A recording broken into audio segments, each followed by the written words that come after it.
సభ్యులకు అందరికీ నా నమస్కారములు. నా గురించి ఆర్మీలో ఉన్న కష్టసుఖాల గురించి ఆల్రెడీ అందరూ టీవీ చూస్తూనే ఉంటారు.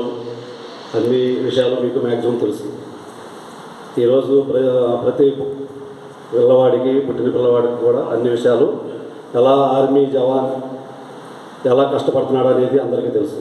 నేను కొత్తగా చెప్పాల్సింది ఏమీ లేదు. అయితే నా యొక్క అవకాశం నాకు ఇచ్చినటువంటి ఈ స్టేజ్ మీద ఈ వేదికను అలంకరించడానికి నా యొక్క సైనికుడు అన్న తాటి వీరేశం గారికి, బాకీ మిగతా సభ్యులందరికీ నా ధన్యవాదాలు. అలాగే నా 30 years సర్వీస్లో 2 సార్లు ఆర్మీకి యుద్ధం అనేది జరిగింది. అంటే 99 కార్గిల్ యుద్ధం. కార్గిల్ వార్ జరిగినప్పుడు కార్గిల్ అనే ప్లేస్ కాకుండా ద్రాస్ అనే ప్లేస్లో యుద్ధం జరిగింది.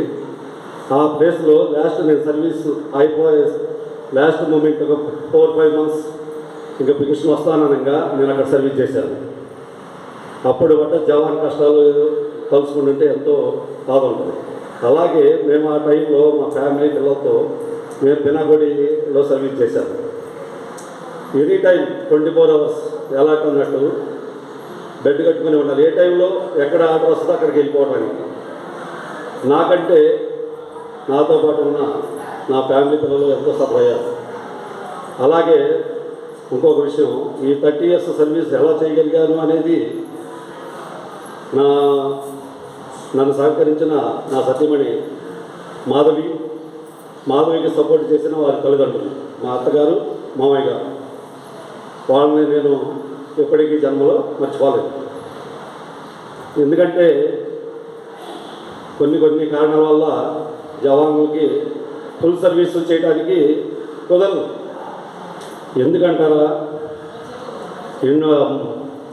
ఆర్మీ అనేది ఒక రకమైన మనస్తత్వం ఏర్పడింది. కానీ నా మిస్సెస్ 30 సంవత్సరాలు తన తల్లిదండ్రులతో ఉంటూ కష్ట సుఖాలను పడుతూ పిల్లలను చదివించుకొని ఏ స్థాయికి తీసుకొచ్చిందంటే తనకి గ్రేట్ చేయాలి నేను, తన్ని సన్మానించాలి నేను. అలాగే మా అత్తయ్య గారు, మామగారు నాకు ఎంతో సపోర్ట్ చేశారు. అలాగే తనకి సపోర్ట్ చేసిన మా బ్రదర్స్, మన గ్రామస్తులు ఏదో ఒక విషయంలో సపోర్ట్ చేసి ఉంటారు. వాళ్ళందరికీ కూడా నా శిరస్సు వంచి ప్రణామాలు అందిస్తాను. అలాగే ఈ అవకాశాన్ని ఇచ్చినందుకు అందరికీ నా ధన్యవాదాలు తెలుపుకుంటూ నా యొక్క భాషను నేను ముగిస్తున్నాను.